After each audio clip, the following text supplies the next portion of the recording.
નમસ્કાર દર્શક મિત્રો, હું જપન શાહ કાનમ એક્સપ્રેસ ન્યૂઝમાં આપનું સ્વાગત છે।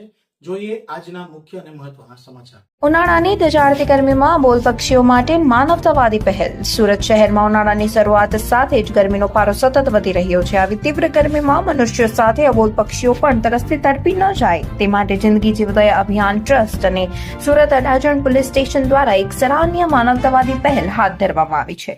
આ અનોખા ઉપક્રમે અડાજણ વિસ્તારમાં પક્ષીઓ માટે પાણીના કુંડાનું વિતરણ કરવામાં આવ્યું હતું।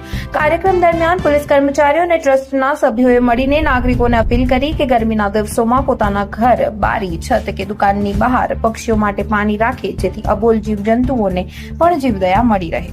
આ પ્રસંગે ટ્રસ્ટના સભ્યો અને પોલીસ અધિકારીઓએ જણાવ્યું હતું કે ઉનાળાની કઠોર ગરમીમાં પક્ષીઓને પાણી મળ્યું તે અત્યંત જરૂરી છે। આ નાનકડી પહેલથી અનેક પક્ષીઓનું જીવન બચી શકે છે, તેથી સમાજના દરેક લોકો આગળ આવી આ સેવા યજ્ઞમાં જોડાય તેવી અપીલ કરવામાં આવી હતી। આ કાર્યક્રમમાં પોલીસ સ્ટાફ, ટ્રસ્ટના કાર્યકરો તેમજ સ્થાનિક નાગરિકો ઉપસ્થિત રહી આ માનવતાવાદી અભિયાનને સફળ બનાવ્યું હતું।